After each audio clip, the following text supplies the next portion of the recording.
Welcome to the Daily Dawg. Today is Saturday, November 22nd. This is episode 48 of the Daily Dawg podcast. It is game day in Athens, and a little less enthusiasm and excitement maybe for game day than game day in Athens last week or game night in Athens last week.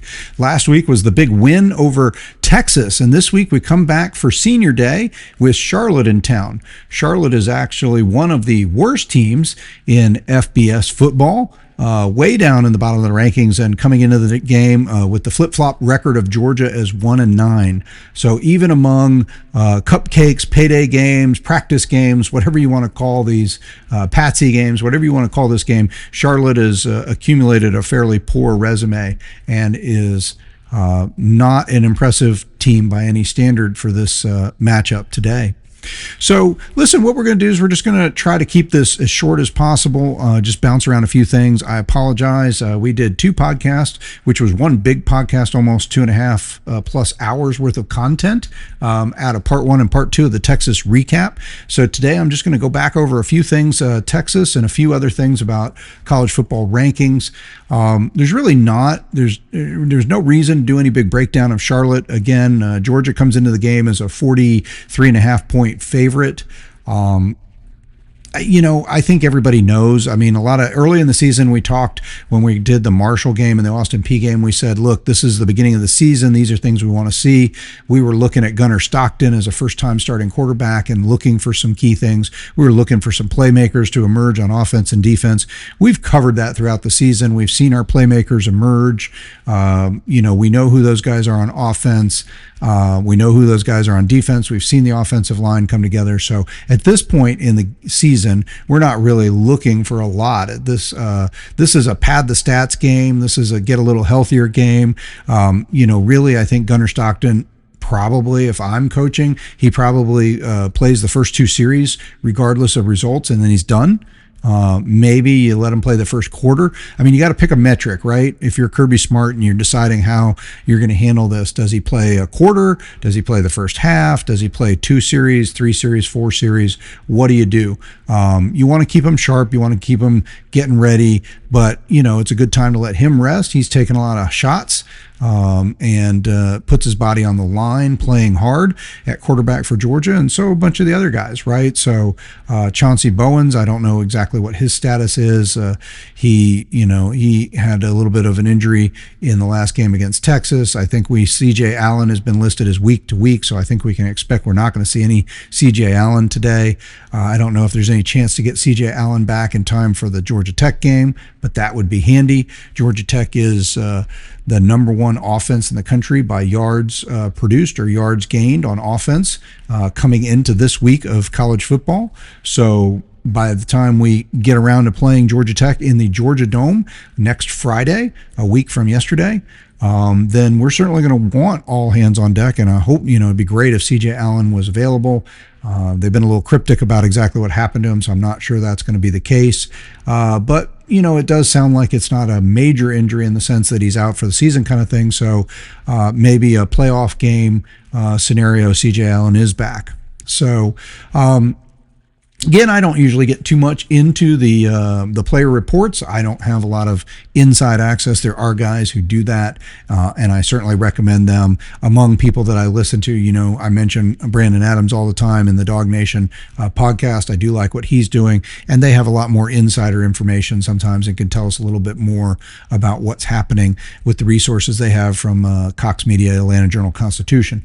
So I don't have much new insight on that, but so again, that was spinning off of saying, what do we want to see today? Well, we want to see the starters that are going to play, whoever they are. We want to see them get in, get lathered up, get warmed up, I guess, a little bit, go through a little game action, just enough to be fresh or stay crisp, I guess, in playing form, but then ready for next week's big game against Georgia Tech. While that's not going to determine anything about the SEC, it may have a lot to say about our seeding in the college football playoff. And, Georgia Tech still is a team that has a chance to make the college football playoff. As it stands right now, I think they are 16th. They are 16th in the college football playoff poll. Certainly puts them outside of the top 12, but they control their destiny in the ACC. So, and if they beat Georgia, if they were to beat us, you have to assume that they would make some sort of a leap from 16 up to a higher level. So, and again, listen, I'm rooting for them, right? They've got a big game against Pittsburgh on the flats at Georgia Tech today, Bobby Dodd Stadium.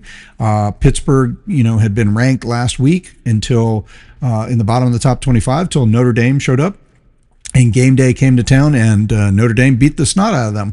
So they were bounced right back out of the rankings, but they have a 7-3 record. Tech comes into the game 9-1. So again, my fan perspective as a Georgia fan is I want Georgia Tech to be a top 5, top 10 team, and then, have the Georgia Tech showdown be the matchup, on Thanksgiving week that everybody in the country can't wait to see. Must see TV. You got to tune in and see this big rivalry, clean old fashioned hate, 2 top 5, top 10 programs going at it, playoff berths on the line, playoff seeding on the line, maybe rematches coming down the road. That's what I want to see from this rivalry. I mean, look, we're going to play Georgia Tech every year, right? Other teams have the opportunity to schedule whatever they want in those 4 games, I guess it's going to change. Now it's going to be 3 games, right? So up to now in the SEC, we've been scheduling 8 games. So we had 4 games to fill in outside of conference. And we have been filling in most years a kickoff type game or a tough opponent type game where we go and play somebody. Thinking back to the 17 and 19 seasons with Notre Dame, we've had Clemson in the kickoff classic and Clemson on the schedule as a home and away set up a couple times, I think, or maybe not a home and away, just neutral site, I guess. We had Oregon a couple years ago. You remember we destroyed Oregon 49-3 in the first game of the season. Malachi Starks coming out party as a freshman, making a acrobatic interception. So we've played some great games in those early spots, and then at the end of the year, we're going to save a spot and play Georgia Tech. So in the 8-game SEC schedule, we had 4 games, and we're going to use typically 2 of them to play what used to be Power 5, now Power 4 conference teams, because Georgia Tech's one of those. And then we're going to have maybe 2 games left over to play other teams. And this also sort of curtails what we get to see in Sanford Stadium in the every other year schedule problem, right? Because the Florida game is always a neutral site game at the down in Jacksonville, the Georgia-Florida game.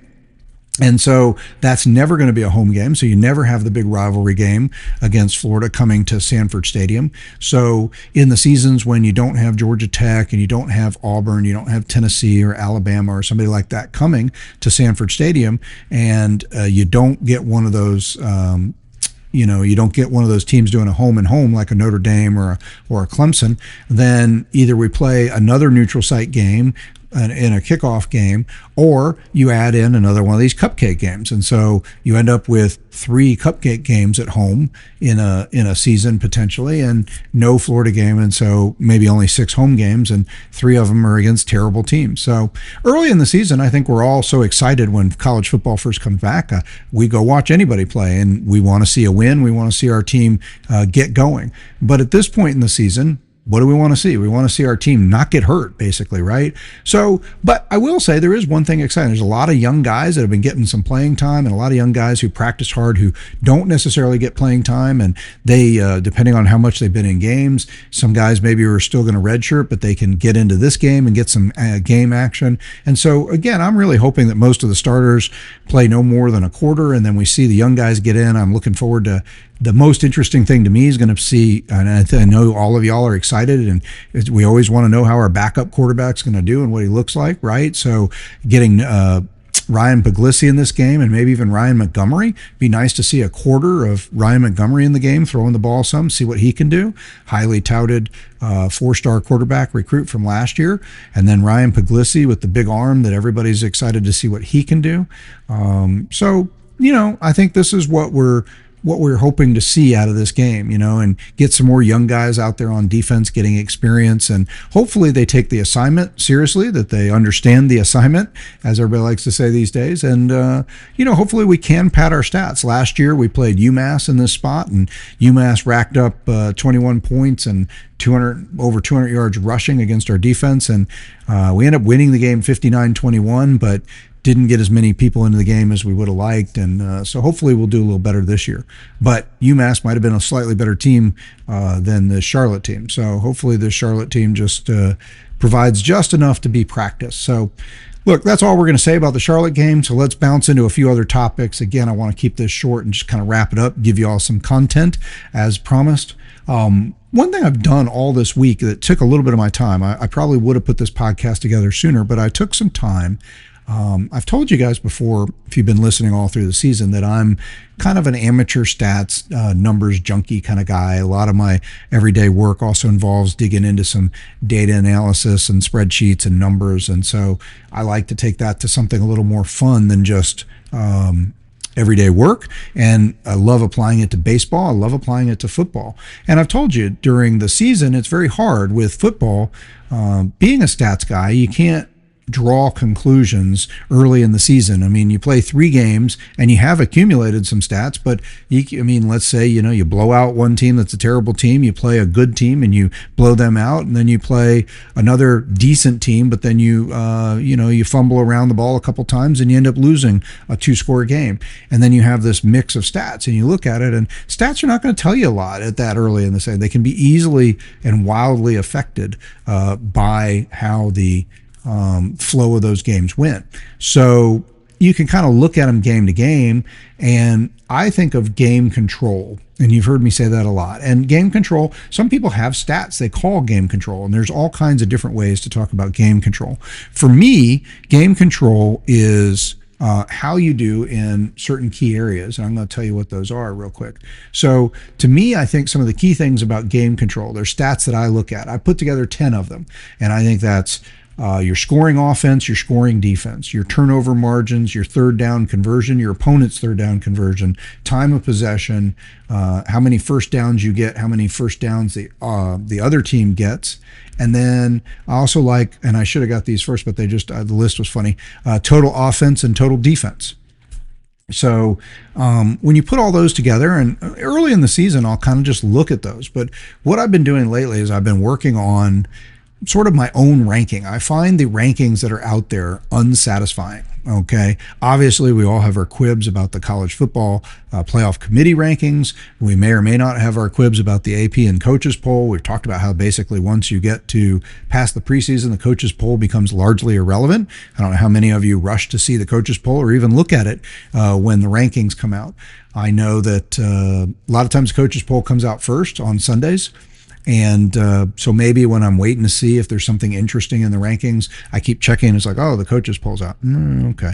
And then I'm like, oh, here's the AP poll. So definitely put a lot of stock in the AP poll. And I hate to rag on the coaches like that. Growing up and becoming as a young fan of college football, the 2 polls, the coaches and the AP poll, were everything.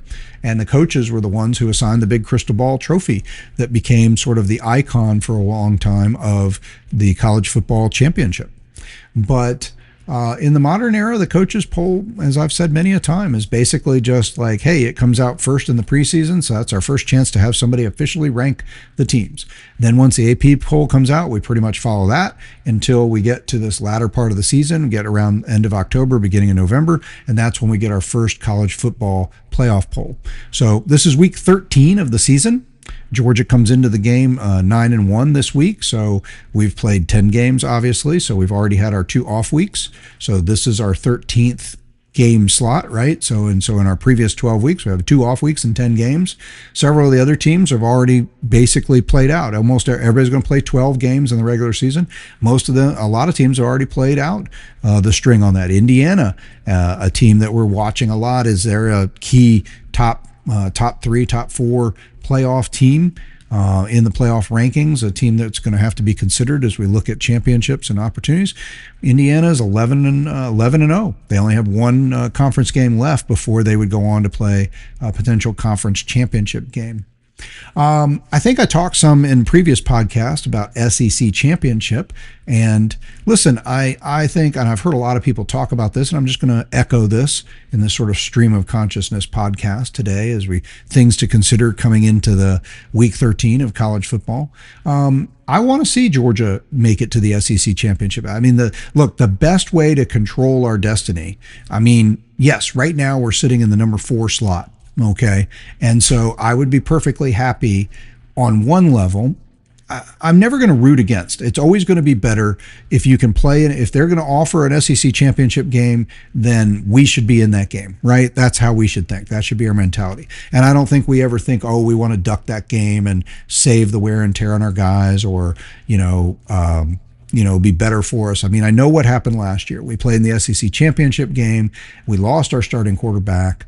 And then we had a 4-week layoff, and then we come out and play. And all the teams that had that, all the teams that were at home and played a home playoff game, all the home teams won. They all advanced, as we talked about, to the next round. And Georgia was one of those teams that was waiting in the next round.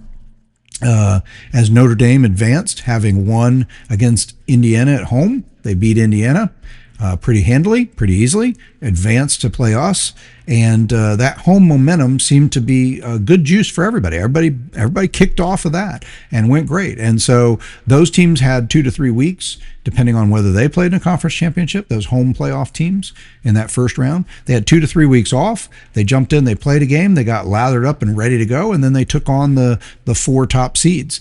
2 of those 4 top seeds maybe weren't legitimate top seeds, but 2 of them were for sure. Georgia and Oregon, both conference champions, both teams that had put on an impressive and dominant season, number 1 and 2 in all the polls. Georgia winning the SEC championship and coming into the game with an 11 and 2 record, and Oregon going undefeated on the regular season and winning the Big 10 championship. So both those teams still took the loss in that first round game. So we know that's what happened, but again, talking about data, you can't make conclusions. You can't. You can look at the trend and say, okay, I'm going to keep an eye on that, but you can't make a conclusion from one data set like last year's playoffs. There's a lot of factors that could have gone into that. But I do think, or my gut instinct is that it's not to an advantage to a team to spend a month waiting to play football again. I just think that's probably, we've seen, and again, I referenced the baseball playoffs where the Braves, for a couple of years in a row, won the division and got one of the byes in the first round of the playoff while the other teams sorted out who's the wild card. And then the Braves turned around and lost. And so the bye, once they introduced that, seemed to create same thing. I mean, it's a long time to take the days off and to just not be hitting live baseballs and not pitching. And it just didn't seem, it seemed there was an advantage to the teams that had already played.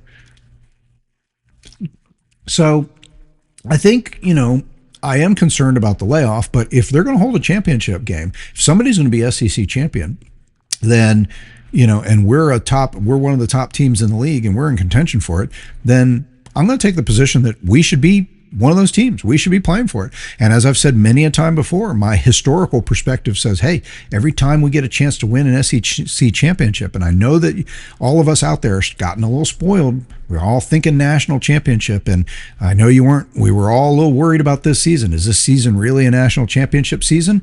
We weren't sure when it got started, and now we're all excited, right? Now, especially after that Texas game. Everybody's like, hey, now we're looking at playoff seeds. Now we're talking about what the matchups are. Now everybody's thinking about it, right? And again, there's a lot of scheming going on out there. Maybe we shouldn't play in the SEC championship game. Let's just take the 4 seed and do the advance. Or maybe we're better off falling down to the 5 seed. We get that home playoff game against Tulane or whoever, maybe Navy or Tulane right now would project as that team, right? That we're going to be a 17-point or more favorite in that game. We'll win that game. We'll get a lot of momentum, and we'll go beat whoever's in the 4 seed. We'll be the 5 seed. Yeah, look. If that happens, and I've said this before, but I just want to reiterate it. If that happens, I'm going to be okay with it, all right? I'm going to be excited about a home playoff game just like everybody else, and especially if it looks like a winnable game and it's a good opportunity, and it does seem like the setup would be favorable, right? To have about 3 weeks off, and then play a home playoff game, first ever December home game in Sanford Stadium. We go out there and, well, I say first ever. I don't know for sure if in the annals of history we didn't play a game in December, but in the modern era, there's never been a home, a December home game, right? So December, the first week of December since the 90s has been reserved for the SEC championship game. So as long back as I can remember, there hasn't been a home game. And certainly, even if there has ever been a home game in Sanford Stadium in December, there certainly has never been a playoff game in Sanford Stadium before, because we know that hasn't happened yet. So it'd be a historic moment. We'll all be excited about it. I'm sure that the stadium will be juiced and just as rocking as the Ole Miss game was this year and the Texas game was this year, where the crowds just showed out and the university showed out and everything was awesome. So I expect that kind of atmosphere, and I think that would be great. But I think first and foremost, adding another SEC championship to our record, having 16 SEC champions, starting to stretch out that gap between us and the third and fourth and fifth place teams in the conference. I mean, again, we're not just going to run down Alabama, right? They got 30 SEC championships out there. So, but every step we can get a little closer, every step we can work our way towards 20. It's just part of the history, right? So let's take it. I mean, they're going to offer, somebody's going to get the SEC championship trophy. It might as well be us. There's no reason that I would look at it right now and say, do I fear playing Texas A&M or Alabama, the two most likely teams we would play in that scenario? So, and if I hadn't explained it and you haven't looked at it, I'm sure you have looked at it. I know everybody started cranking out the scenarios. Right now, Alabama, Georgia, and Ole Miss are all tied at one loss, and so don't have common opponents and all the different things. So it's going to go through several tiebreakers. Because there's not the head-to-head and all the other stuff till you get to common opponent record. And so in that scenario right now, Alabama leads the common record of their SEC opponents, or the compiled record of their SEC opponents is 2 games over 500. The common record of Georgia opponents put together right now is 2 games under. So they have a 4-game lead in that. And that's going to be a little hard to overcome. I mean, you're going to have a whole bunch of teams playing, right? But you got to, out of the 16 teams, you're going to have to have things certainly go your way to get back a 4-game lead in one, or to get back to 4-game, level up 4-game upside down in just 1 week of play. So I think that's all the scenarios point to that being unlikely, that if it came down to head-to-head record, or the record of our opponents, Alabama versus Georgia, Alabama's probably going to get the nod. But if Alabama loses to Auburn, then they'll bounce out, and then it would become head-to-head between Georgia and Ole Miss, and we won that game, so then we would advance. If Alabama wins against Auburn but Texas A&M loses against Texas, then Texas A&M drops into the three-way team scenario, and it's Texas A&M, Georgia, and Ole Miss. Again, no common, didn't all play each other, no common opponents. You're going to get back to that same record, and Texas A&M, their SEC record, the record of their SEC opponents, is unbelievably bad. And this has actually gotten everybody just starting to look at these scenarios, I think, has alighted everybody, or woken everybody up to the fact that I'm not saying Texas A&M is a paper tiger, or they're not a great team, or they don't deserve to be top ranked. They are an SEC team right now that's undefeated, and I'm certainly not going to just on principle say, hey, let's make somebody not an SEC team the top higher ranked, right? I mean, if I'm just wanting what I want, now I may do that when I actually look at the rankings and say this is what I think should be. But Texas, the record right now going into this weekend of Texas A&M's opponents, SEC opponents, is a combined 15-39. That's a 278 record. Okay, so let's just look at that real quick. Texas A&M has played Arkansas, Auburn, Florida, LSU, Mississippi State, Missouri, South Carolina, and then they have the game coming up next week against Texas. So that's some bad teams. I mean, there are 4 teams in there that have 1 or no wins in the conference. Arkansas 0-6 so far. Auburn 1-6 so far. Mississippi State 1-6 so far. South Carolina 1-7 so far. And they avoided, as you know, they didn't play us, and they hadn't played Ole Miss. They didn't play Alabama.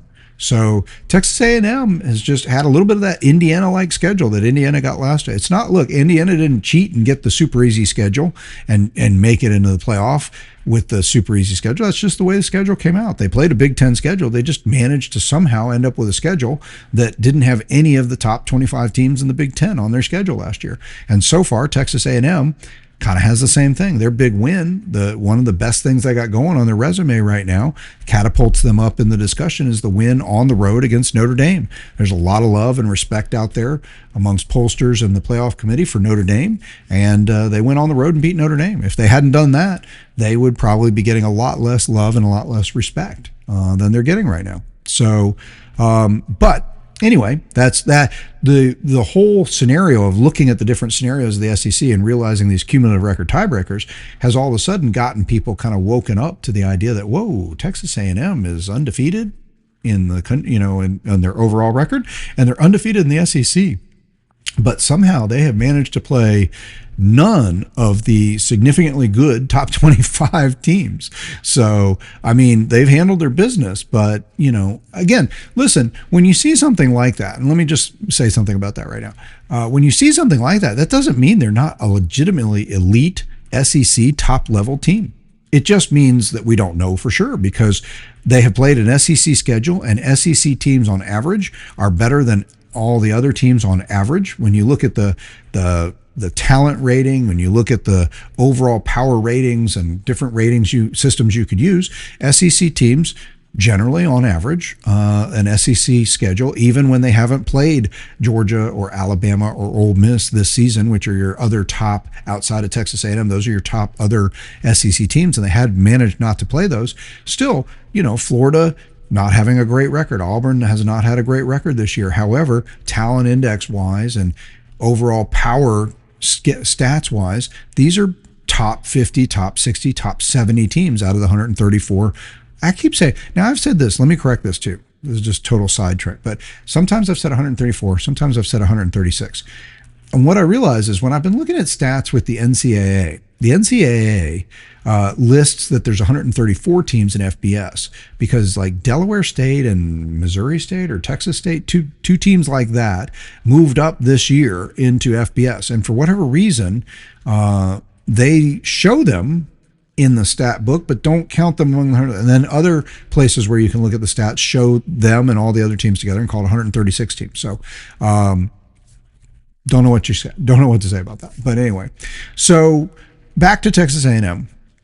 The whole point was just to say, look, doesn't mean just because they haven't played the other elite SEC teams that if they played us, they play Ole Miss, they play Alabama, that they wouldn't beat them. That they're not a super powerful team, that they don't deserve that number 3 ranking. It just means we just don't know for sure. It's a little bit like an early season scenario. What we do know is that they've been very impressive against the teams they have played, which includes a lot of middling teams from the SEC in terms of middle record teams in the top 50 or 60, top 30 of overall power rankings in the country, but not great teams, not top 25 teams. Against that schedule, they have not just won, but they've won convincingly, Texas A&M. So, I think for the moment, we should give them the benefit of the doubt. But when we get to, or when we see them play, if they do advance and play the SEC championship game, whether it's against us or Alabama, the two most likely scenarios, then for the moment, we'll have to wait and see what happens. But I give them the benefit of the doubt. I'm not saying, oh, well, if we get to play Texas A&M, we're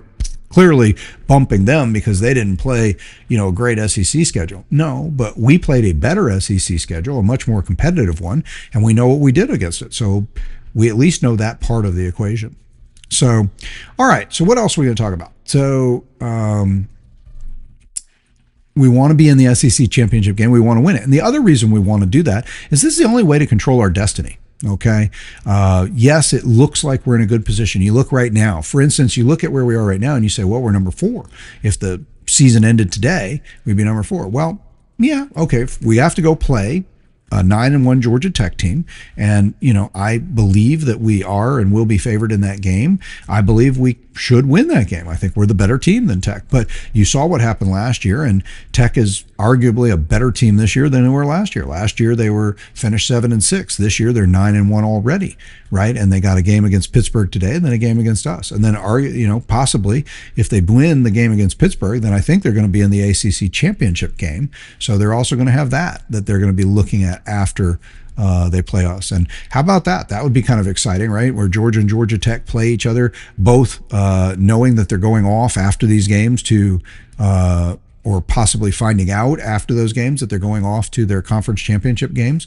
And then again, a chance to meet for a rematch in a playoff. If Georgia Tech gets into the ACC championship game, wins the ACC championship game, then they'll make the playoff. And if they make the playoff, there's a chance we could see them in a rematch. So kind of interesting and exciting, right? I mentioned before, if we get in the SEC championship game, if we get Alabama, I'll be happy to get a rematch. I think I'd like to have another shot at that Alabama team and see if we can't.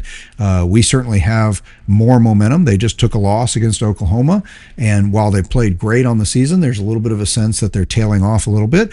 The curve on Georgia right now looks like trending up, right? So at least on paper, and of course we've been favored on paper before many times recently against Alabama. It hadn't worked out, but on paper right now, you would like the matchup against Alabama, and you'd say it trends in Georgia's favor. Playing in the Georgia Dome at home against Alabama, I say at home, but Alabama has gotten the better of us though in the Dome. I keep saying the Georgia Dome. I just rarely get past that. I'm sorry, Mercedes-Benz Stadium. It is still a dome thing, but it's. Georgia Dome was such a good name, Georgia Dome, right here in Mercedes-Benz. I've never been a big fan of name sponsorships anyway. I mean, it works. It looks like a big Mercedes, like it should have a big Mercedes logo on the top of it. And it's a cool stadium. Don't get me wrong. Love Mercedes-Benz Stadium. Love MBS. I just keep messing that up. So guess I'm making excuses. So we want to get in the SEC championship game. We want to win it. We do that. We control our destiny. We'll be one of the top 4 seeds. We'll have played the SEC championship game. And so if we don't play in the SEC championship game and we still end up as one of the top 4 seeds, and that is a possibility, then we'll have even a longer gap. It'll be at least a full month between games. So I'm not sure that's a great idea. We'll certainly be rested up, but that's also a little less likely, I think, scenario, because when you just start to look at those conference championship games, if we don't get in the conference championship game, the committee has been, over most years, has said that they don't like to punish teams for losing the conference championship game. So if you see teams that advance up into the, in other words, so let's say the number 3 seed is, let's say the number 2 seed, like, okay, well, we're going to have Indiana and Ohio State right now look like they're going to play in their conference championship game, right? Because they're number 1 and number 2 and undefeated. So if they both win out, then they're going to play in their conference championship game. They're going to come in as number 1 and number 2 in the poll, the playoff poll, most likely. So whichever one of them loses, let's say it's a tough game and it comes down to a field goal at the end. If you're the committee, are you bouncing, the loser? Let's say Indiana loses. No, let's say Ohio State loses. That's more fun. Let's say Ohio State loses by a field goal at the end. Indiana wins, goes undefeated. Are you going to bounce Ohio State, your number 1 team, out? You're going to bounce them down to number 5 just because they lost the one game in the conference championship game? I mean, I don't think you are.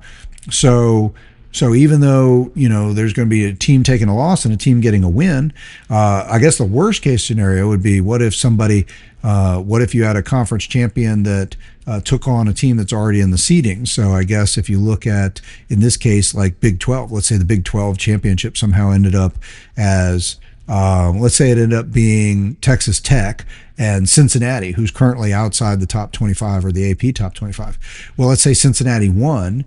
Again, are they going to bounce Texas Tech out of the, if they were a top seed, they're going to bounce them out? So I guess I'm not doing a very good job of explaining this, but I just think the conference championship game gives an opportunity for people to either hold their spot because they're not going to get punished or play their way into the top 4. So we're sitting there at number 4, but if we don't go to our conference championship game and we don't play and win that, then a team that plays its way in or wins it, let's say BYU and Texas Tech play in the Big 12 championship game. And so right now, Well, let's see. Right now, let's go back to the actual rankings. The actual rankings right now: Ohio State, Indiana, Texas A&M, and Georgia. So again, Texas A&M is going to. I guess Texas A&M is a good example. What if we don't get in that game and Alabama does? Alabama wins the SEC championship game. Would they bump up back as a two-loss team back in the top four? I don't know. Texas A&M, do they fall out? It's just, let's put it this way. Again, it comes back to the same idea. I guess there's too many scenarios for me to really figure out in here and talk about, and I'm not doing a good job. I should have mapped them out a little better. Thought I had that better in my head. But the short answer is we control our destiny vis-a-vis the playoff. We know we're in, and we know we get the best seeding if we go to the SEC championship game and win the SEC championship game. So, are we in a pretty good shape? Yes, as long as we beat Georgia Tech and finish the regular season 11-1, then we're locked into a playoff spot somewhere. And the worst case scenario is we're a home team with a home game. So if we're that 5 seed, then we get the group of 5 team most likely, and that's the most comfortable game. And the only negative then is you go on in advance to play the 4 seed. If when you win that game, then the 4 seed is going to be sitting there waiting for you. So that could be a tough game, might not be. We'll just have to see how it works out. So that's another thing we're looking for. All right. I was starting to talk about, though, that I was working on developing my own stats. My own poll, not my own poll, a metric. I'm trying to find a metric that I can believe in a little bit that gives me a little more ranking. I find myself just a little unhappy. There's all these out there right now, and I'm saying outside of the sort of the human polls, the committee, the AP, the coaches, the playoff committee, but there's a strength of record, there's strength of schedule. Those can be a little confusing to discern what's the difference. Basically, strength of record is who you've already played. Strength of schedule is the whole schedule. Then you have FPI. I've mentioned that a bunch of times because I'll look at the ESPN, predictive thing, and they run the FPI and they run their predictive measurements. And so FPI is a predictive stat that takes what you've done over some period of time, and it tries to look forward and project and say, this is how much better.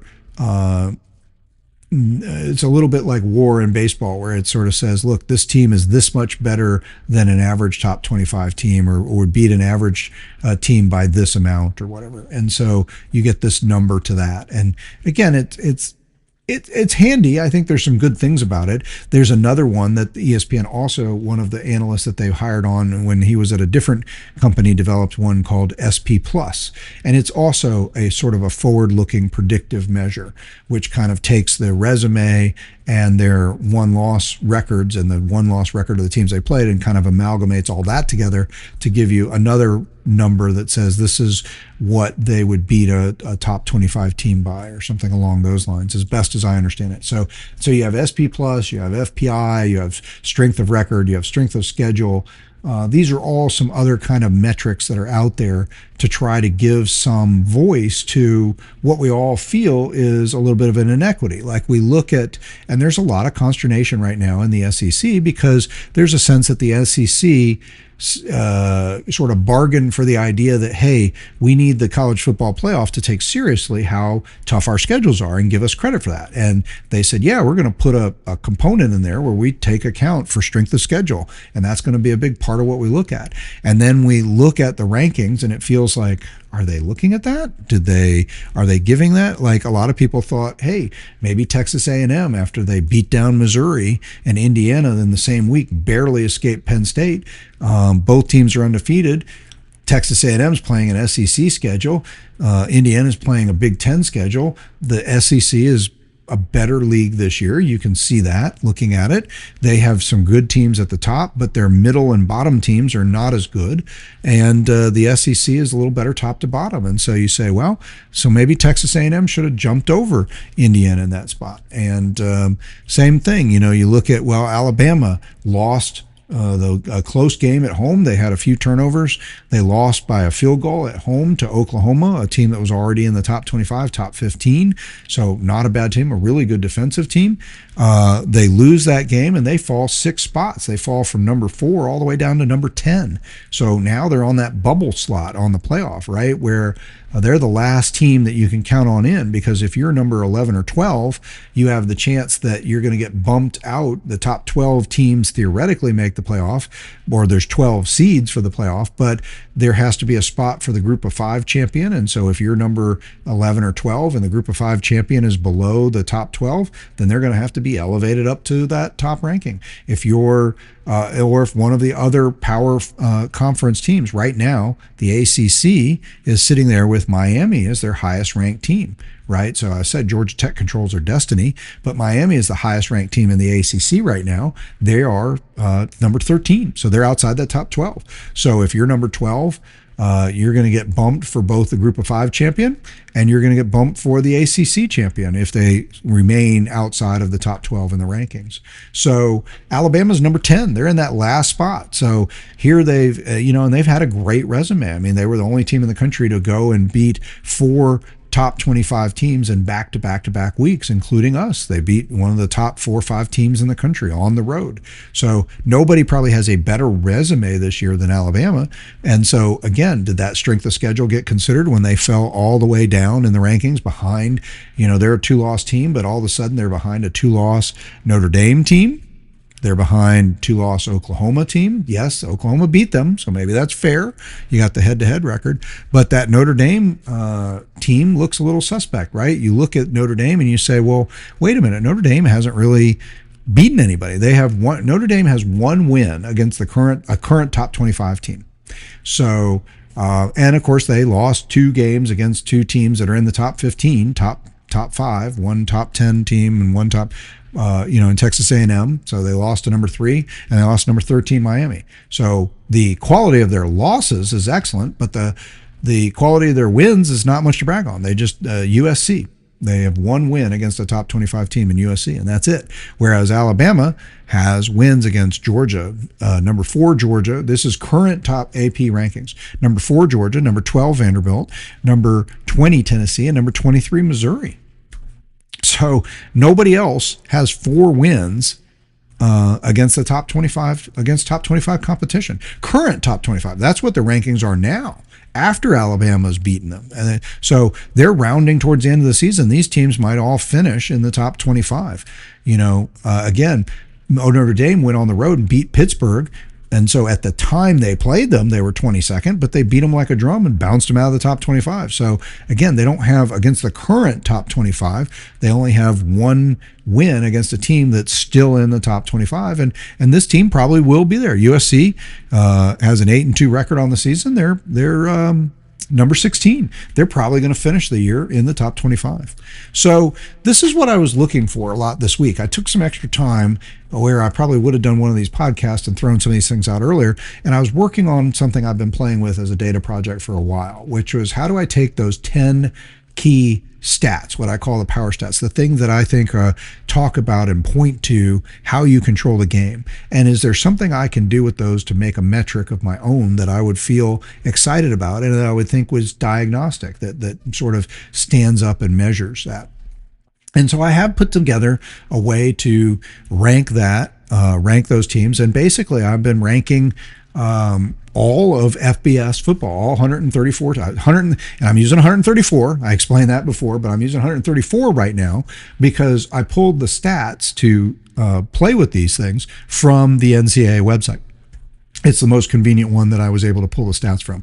So I took the stats of total offense, total defense, scoring offense, scoring defense, turnover margin, third down conversions, opponent third down conversion, time of possession, first downs that you gained on offense, first downs that you prevented, how many first downs did you give up on defense?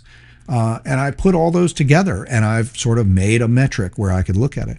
And it's done some interesting things. At some point, I'm going to try to either publish it on the thing or I'll put it up. I did not create a graphic for today to put it up here on the video website if you're watching on video. And if you are listening, let me remind you that you could be watching on video.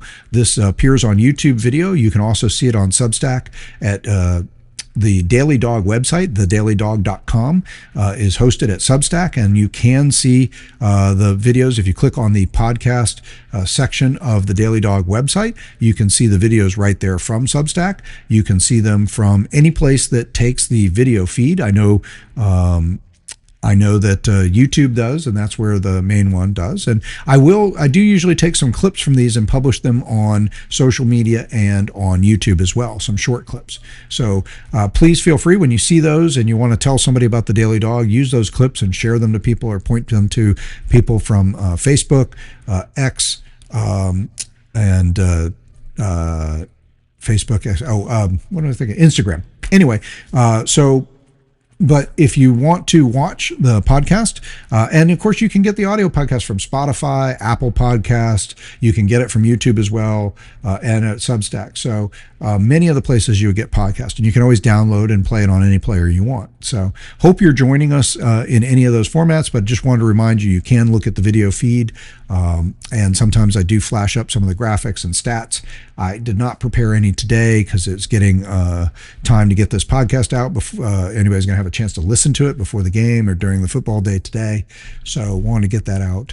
But just rounding out that idea, I just want to let you know, I've been working on this and I found some really interesting things, and I did create some rankings from this. I'm not quite done with it yet because so far all I've done is taken the stats from those things and combined them together to rank all the teams in FBS against each other according to these stats. So for the moment, I'm calling this the Power Stats ranking, because these are, or the game control stats ranking. I'm trying to think about how to do that. But what I want to do is augment this a little bit, because by itself, without looking at strength of schedule, in other words, everybody's rankings with these stats are, again, they're playing in their conference. And so there are some things that jump out even from these stats.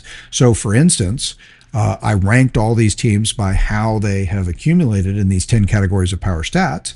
And no surprise, among the Power Four conferences, guess which one comes out on top? That would be the SEC. The average rank of the 16 SEC teams in these power stats assembled ranking that I put together, the average ranking for the SEC teams is 45. So the average of all the SEC teams is 45, again, out of 134 FBS teams. The Big Ten, you might say, well, where's the Big Ten? 55. Their average ranking is 55. Big 12 is 59, and the ACC is 69. So, and by comparison, you look at some of these other conferences, like Conference USA is 89, Sun Belt Conference is 86, the MAC is 86, our two Pac-12 teams or Pac-2 teams that are hanging out by themselves are 77, their two-team average. The Mountain West is 70. The American Conference is actually 68. The American Conference has a couple teams that are in the top 30. Eastern Carolina, Memphis, North Texas. There you go. And so who else did we leave out? Of course, you got the independents, Notre Dame and UConn rank out the independents. So Notre Dame is number 11 in this poll. So you say, where's Georgia? Georgia's 15.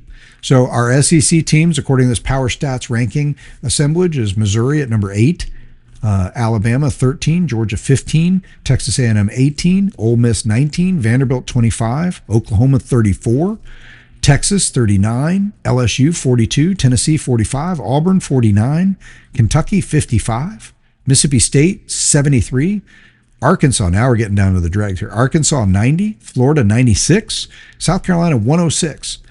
So again, this is an assemblage and a ranking of sort of combining and assembling together these 10 stats that I think, what I always look at and study when I'm making my predictions and when I'm looking at how I think games are going to go and what things I think are important when you see two teams matching up, what they did last year, again, if it's early in the season, and what do they look like this year, what kind of returning production they have.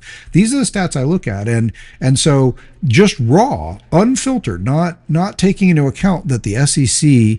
So that's what I got to work on. I have to work on a standardization that helps balance that, because at the moment this is all FBS against all FBS, so it doesn't take into account that these SEC teams have played against each other, which are a harder group of teams, and they've accumulated those stats against those, so they should get some sort of a bonus, and other teams below a certain line should lose, or there's got to be a way to normalize those stats, and there's just a statistical way to normalize it. It's just a more complicated formula than the first assemblage of just the power stats, and I haven't gotten to it yet. But I think the power stat one is just instructive by itself. I think that's really interesting to see that if you take those 10 key stats and put them together and rank all of FBS against each other, the SEC comes out on top, and the average rank is 45. You got to get down to, again, Florida and South Carolina, and so that means, look, they not only have losing records, they're 3-7, both of them on the season, but they've gotten beat profoundly in a lot of different ways. Like, for instance, Florida is 105th in total offense. South Carolina is 125th. They're both pretty good on defense. They're both 60. They're 60th and 64. So they're in the upper half in the country in total defense, but in offense, they're in the bottom third. Scoring offense, same thing, 111 and 113 out of 134. But scoring defense, 62 and 54. And I'm just whipping through these to give you a sense of where that is. So you can see these are teams that are unbalanced. So so Florida, South Carolina, number 96 and number 106 in my national FBS power stats ranking metric. And but these are some of the components of that. And so you can kind of see they're in the upper half of the country when they look at the key defensive stats. They're in the bottom third in key offensive stats. Turnover margin, Florida is much worse. That's obviously one of the things hurting them. They're 89th in the country in turnover margin. South Carolina, 23rd. They're up 23. They're up near the top. Both of them are terrible at third down conversions, 112th and 124. They do a little better on D. They've held their opponents to be, they're 92nd and 82nd ranked in terms of holding their opponents to those, to getting third downs. Time of possession, Florida's much better. They grind out the clock. They're not great on offense, but they possess the ball. They're 69th in the country. South Carolina, only 115th. Total first downs, 102 and 124. Total first downs allowed, though, they're pretty good, 36 and 64th in the country. So not bad, right? So that gives you an idea. What about Georgia, you might say? Let me run through Georgia, tell you where we line up in these stats. Georgia is 33rd in the country in total offense, 20th in the country in total defense.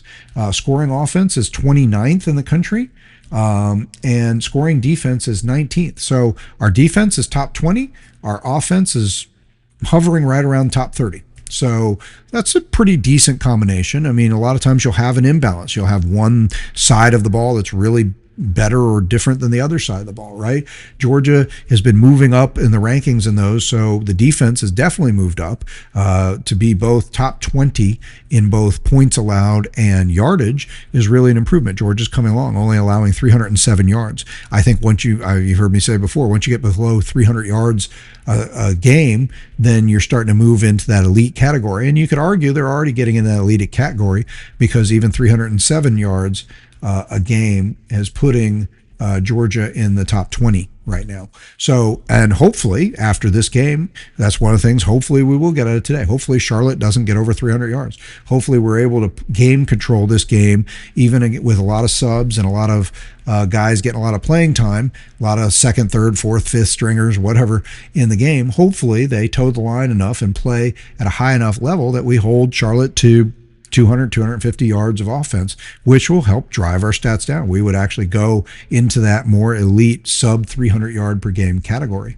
And our current points allowed per game at around 18.8 per game could go back down even more. If we were able to pitch a shutout or hold Charlotte to 3 points, this is another place where you see our stats get a little healthier. Especially we could crank up more offense and we could get back up. Even with the win last week against Texas, we actually didn't put a ton of offense on. Again, we had a couple short fields, and so we didn't get over 400 yards, but we still created a nice differential. And differential is one of those I look at. Differential is inherent in this. I sometimes have taken differential and just ranked it on its own, beating yardage differential. You've heard me talk about that one a lot. How many more yards do we gain on offense than we give up on defense? And anything above 100, you're starting to show pretty good life. Anything over 150, you're one of the best teams in the country. And when you get in the 200s, that's pretty elite. Again, who did you do it against? That's one of the issues right now. So you look at, and that's a thing that is skewed in these stats, right? Like right now, if you look at yardage differential, Ohio State, Indiana, Oregon, all three teams from the Big Ten, well, they're dominating that category. They're Yardage differential per game right now for Ohio State, 228. 228.7, Indiana 229, and Oregon leading the country. So that's second and third with those two, and Oregon's number one in the country at 240 yards a game, yardage differential. But they're all in the Big Ten, right? So they're all playing Big Ten teams. So again, I need to come up with, and I'm working on, like I said, that normalization that helps put some sort of a factor in there. It says, well, wait a minute, the Big Ten by percentage points is maybe 20 percentage points behind the SEC in terms of average teams. At the top, as we know, they're pretty heavy, right? Indiana on my Power Stats composite index, Indiana's number one, Ohio State's number two, Oregon's number six. Then fourth is Southern Cal at 16. Pretty impressive for them. They are in the top 25. They're in the top 15 in the playoff rankings. And very quietly at 8-2, they may be a more impressive team than we realize.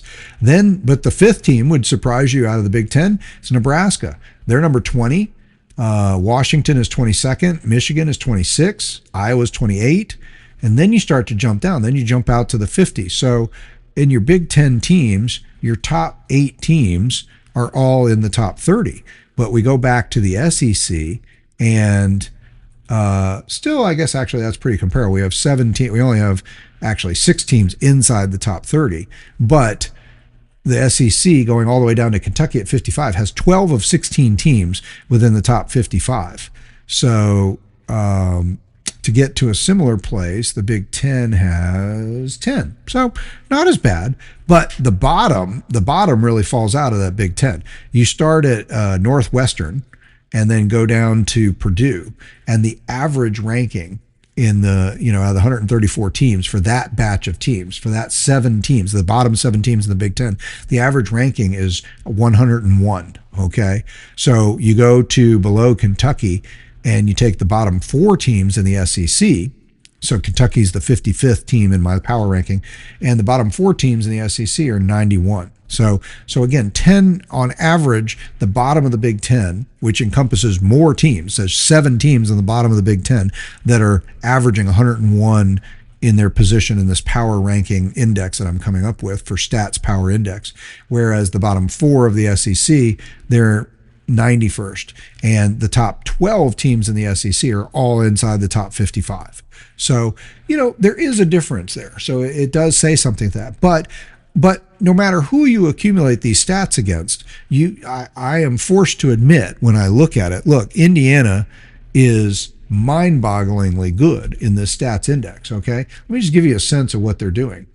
I'm going to go across the board in the 10 key areas. Well, first of all, let me say this. The first way I did this was I accumulated their point totals.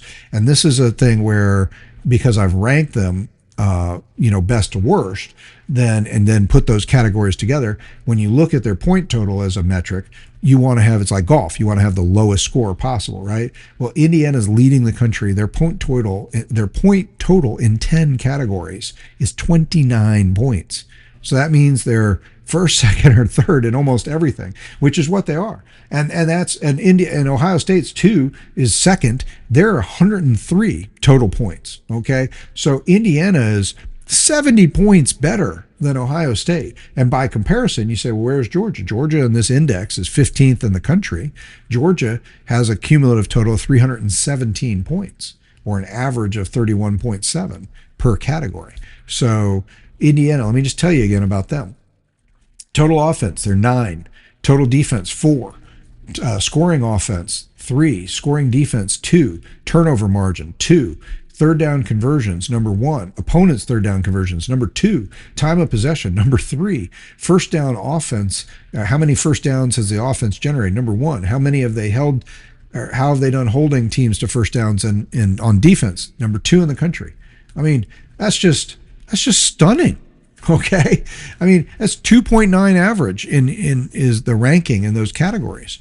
By comparison, Ohio State, like I said, 70 points behind them, number 2 in the country in this power stat index. They're 25th in total offense, 1st in total defense, 11th in scoring offense, 1st in scoring defense, 28th in turnover margin, 2nd and third down conversions, 4th in opponent third down conversions, 6th in time of possession, 24th in gaining first downs, but 1st in holding opponents to first downs. I mean, just those are impressive resumes, right? Who's the top team in the SEC? Again, it's not Georgia, Alabama, Texas A&M, or Ole Miss. Against this Power Stat Index, it's actually Missouri. 7-3 Missouri is number 8 in the country in my Power Stat accumulated index here, and they have a total of 238 total points, just ahead of Alabama at 278. And they're doing it by being they're not crushing any one category like top of the category, but their worst one, turnover margin, they're 89th in the country, tied with us, by the way, in turnover margin. And then everything else, they are 21st or better. So total offense, 21, total defense, 10, scoring offense, 22, scoring defense, 25, turnover margin, I already told you, 89. Third down conversion, 13. Opponent's third down conversion, 20th. Time of possession, 13th. First downs gained, 14th in the country. Limiting first downs, 11th in the country. Missouri, across the board, has a lot of top 10, top 11, top 12 numbers in that. So Missouri, statistically, really getting it done. So, they lost a 3-point game at home to Alabama. They win that game. That might have changed a lot about the fortunes of Alabama's season and Missouri's season right now. So that's kind of the thing that goes with these things. So anyway, I've been working on that. We're going to talk more about that as we round out the season and into the off season. But what I guess I'll do is I'll throw out a couple other key things real quick while we're on that subject. I've used that to give what I think should be the playoff rankings. Again, I have a hard time once you get past 10, 11, 12. I don't think it matters much. Actually, I went down to 16 just so I could include Georgia Tech, but you might find this surprising. I'm just going to rattle out here what my top 10 is or my top 16 for the playoff rankings. I would do it right now as Indiana, Texas A&M, Ohio State, Georgia, Texas Tech. So that's your top 5. Indiana, Texas A&M, Ohio State, Georgia, Texas Tech. My next 5 would be Ole Miss, Oklahoma, Alabama, Oregon, and Miami. So that's your top 10. Ole Miss, Oklahoma, Alabama, Oregon, Miami. And then 11 through 16 would be Notre Dame, BYU, USC, Utah, Vanderbilt, Georgia Tech. So that's a little bit different. So I have, the poll has Ohio State number 1, Indiana number 2. I have Indiana number 1 and Texas A&M number 2, Ohio State number 3. I have us at 4, which is concurrent with the poll. I have Texas Tech at 5, and so does the playoff poll. Ole Miss, I have at 6, and the poll has at 6. I have Oklahoma at 7. The poll has Oregon at 7, whereas I drop Oregon down to 9 and then put Oklahoma and Alabama up there. And again, the poll has Oklahoma at 8, Notre Dame at 9, and Alabama at 10. So those are your key teams in the top 10. And the reason I did that, I used my power index, my power stat index, to compare. I also took a look at those other rankings. I considered them in the rankings, like the FPI and SPS. I took a look at those, and I included them just to see what other people thought about their power thing. And I looked at their yardage differential. I still like that one just by itself, to see how teams are in yardage differential. Again, Alabama, by the way, but see, here's how things work funny. I'll tell you this. I noticed this. Alabama was under 100 yards in yardage differential, 97 or something last week before the Oklahoma game. And Oklahoma was also, they were just above 100 yards, I think, about 107, something like that. Well, basically, they flip-flopped, okay? Oklahoma won the game, but they did it only generating about 216 yards of offense. Alabama generated over 300 yards of offense, but lost the game. So Alabama actually went from being under 100-yard differential per game to over. They went from 97 to 109 yards a game differential. And Oklahoma went from being over 100 to way under. They went down to 79 yards a game yardage differential. So they don't show a very power number on paper there, only 79 yards a game yardage differential. But they're leaning heavily on their defense and turnovers, and that kind of changes things. So again, it's, these stats, you got to watch them, because the winner of the game, the stats, they basically switched places. Oklahoma and Alabama did when you look at like yardage differential as a key stat, and yet Oklahoma won the game. Alabama gained in the stats, but Oklahoma won. So, now if we go look at turnover margin, Alabama had 2 or 3 turnovers, I think it was. And so that's where you see one of the differences. So again, I included all of those in my power stat index, and and I let them accumulate together. But the main thinking for me was I couldn't get past the idea when I looked at Indiana that those rankings in all those categories, and FPI and SPS and SP Plus has them ranked that way. Yardage differential, they're up there on their own. The only thing that's a knock on Indiana is they've only played and won one game against a current top 25 team. That's number 6 Oregon. Texas A&M, I put them ahead of Ohio State because they're both 10-0. But Texas A&M, maybe their stats are not as powerful as Ohio State's. But again, I give Texas A&M credit for being in the SEC and playing an SEC schedule, a little harder overall composite schedule. And Texas A&M has 2 wins against the current top 25, number 9 Notre Dame, number 23 Missouri. Ohio State only has 1 win against the current top 25. That's Texas. So again, doesn't mean they're not a good team because they haven't played anybody, but they haven't really played anybody. Georgia, we're there as the top-ranked one-loss team because our stats actually were not as powerful. Our yardage differential is 121.3. On my stat power index, we come in at 15. We are number 4 in FPI and number 6 in SP ranking, SP Plus. So we come in some of these indexes. My own index, we actually come down a lot further than we did in the other. But Georgia is right behind Alabama as one of only 2 or 3 teams in the top 20, in the top 15 to have 3 wins against the current top 25. Georgia has wins against number 5 Ole Miss, number 20 Tennessee, and number 17 Texas.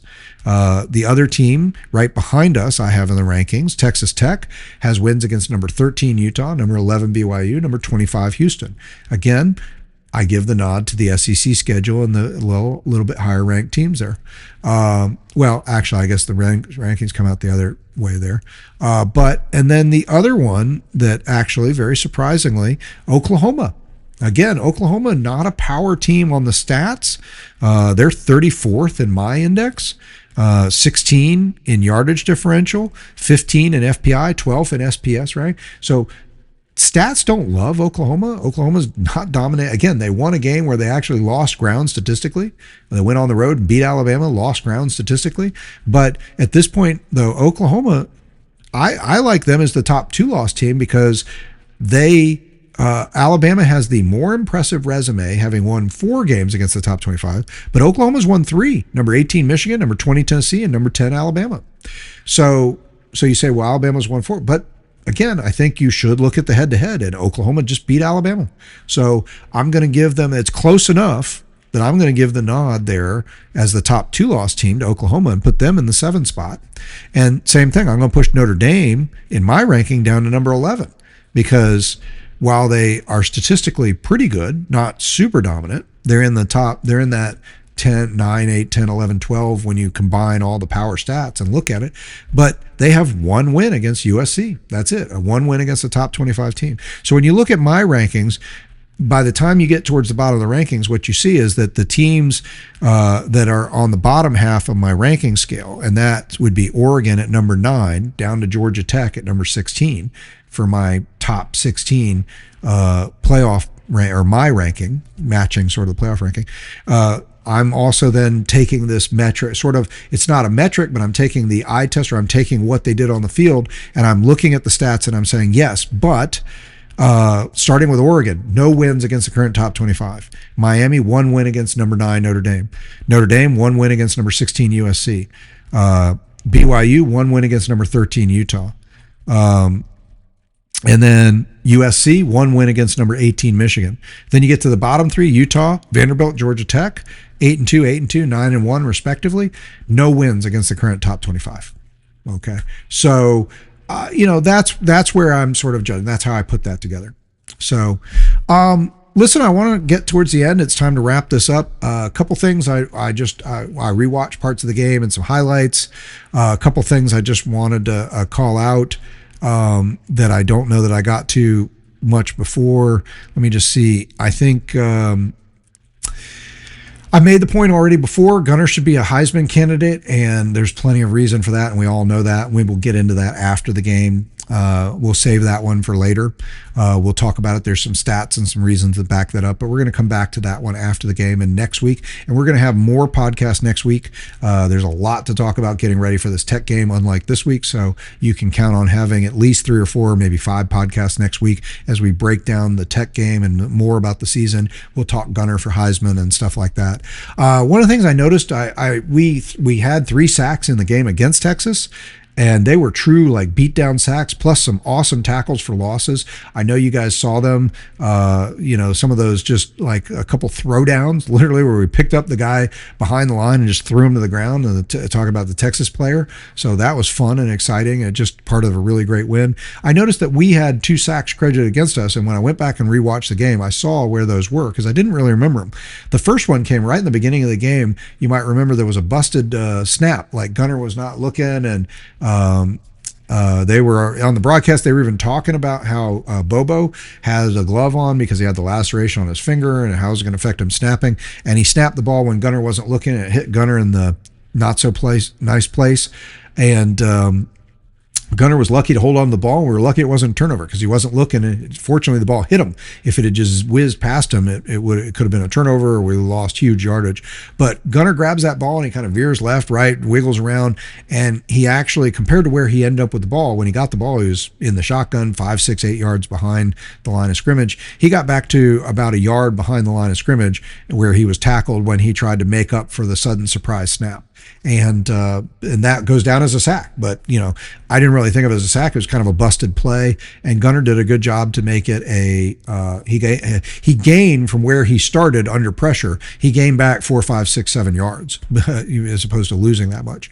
And then there was one other play where he stepped up in the pocket. He's been doing a better job for those people who get into breaking down and looking at quarterback play. One thing that people discussed early in the season was Gunnar wasn't doing what they call climb the pocket, which is sometimes when the guys flow around you and the pockets, people are going to come up from behind you. You can buy a little bit more time, keep your eyes downfield by stepping up as the sort of the flow goes past you. And they call that climbing the pocket. Gunnar kind of climbed the pocket, didn't see anything he liked, went to take off, and somebody just got him by a shoestring, and he ended up a half a yard or a yard behind the line of scrimmage. It was credited a sack. But basically, he looked for a play, didn't see anything, was taking off, and they got him. So, I mean, yes, it's a sack, but it was not like the way we were able to, like one of those sacks where we got Arch Manning, where he runs out to the side, thinks about throwing, and 2 or 3 guys just collapse and take him down. Wasn't that same kind of play. So, just saying, I was wondering about that. I saw that we had given up 2 sacks. I didn't really remember it. I went back and rewatched it, did it. The other thing I just want to say from a rewatch is I was almost in tears, guys, watching. And all this week, I've seen plenty of reels on social media, and I've seen all kinds of video, people talking about it, the game. The scene was beautiful. Those of you who were at the game, the university, Josh Brooks, the athletic director, the Jared Moorhead, who I'm sure has to approve all these things, the university in general, the athletic department, the wristbands and the fireworks. I mean, those are all, a lot of people do that, but the combination of light and sound and just the videos and the stuff that people were posting and what we saw online. Sadly, the TV broadcast didn't do a great job. I really watched that better on the replay, highlighting how awesome the light and sound show was. But a lot of reels I saw on social media made it really clear, and it was spectacular. And not just because it was loud and they were flashing the lights, but just watching, especially the student section, the way the kids were arm in arm and in sync and going back and forth, and just everybody was packed in their seats. So I mean, it was just so uniform when you looked and you saw the red lights covering everybody, and you could see where the aisles were and the sections, and everybody's on their feet and everybody's got pom-poms going, and there was just a unison to the cheer. And you may have heard, a lot of people have been circulating, Matthew McConaughey went home or went somewhere and was on the Theo Vaughn podcast this week, last weekend podcast or whatever he calls that, with Theo Vaughn, and he talked about his time at Sanford Stadium, and he gave Sanford Stadium a lot of credit. He said, look, I didn't know about Sanford Stadium as one of the tough places to play, but there's 90-something thousand people, and he talked about how everybody was in sync, how it was just loud from the get-go, consistent all throughout the game, really tough place to play. He didn't realize that's what it was like. He's been to a lot of stadiums, and he just really credited how the fans are really in sync. And I did think that was really amazing and kind of just awesome to watch the way it came together. So congratulations and kudos to the University of Georgia, all of us fans. I think, again, it was beautiful, and it was just such a great win, such a great night. And I mean, literally just watching it, I had tears. I really did. So I know today is going to be the opposite. It's cloudy and rainy. Possibly nobody's going to be that excited about this game. I'm sure people are giving away their tickets. I'm sure it'll still be listed as a sellout, but I would be surprised if we would actually did a hard count and found there's more than 73,000 people in the stands today. Look, that's just the way it is. I'd love to say, hey, come on out there, kick butt. You know, we got to represent every week. But you guys brought it last week, and I'm sure if there's a home playoff game, I'm sure we'll see it again. So let's just keep hoping and dreaming about that. I hope you have a great Saturday in Athens. I hope you have a great game day wherever you are, and happy Thanksgiving. But before we get to Thanksgiving, we will be talking multiple times next week as we get ready for what hopefully will be a huge top 15, maybe top 10 showdown if Georgia Tech can get their act together and take down Pitt today on the flats. Maybe with some action up there, maybe they can get in the top 10. That might be a much to ask from number 16, but let's hope that it's a big time kick butt atmosphere where then we can go and just deflate them even more. So anyway, have a great day, enjoy game day, and go Dogs.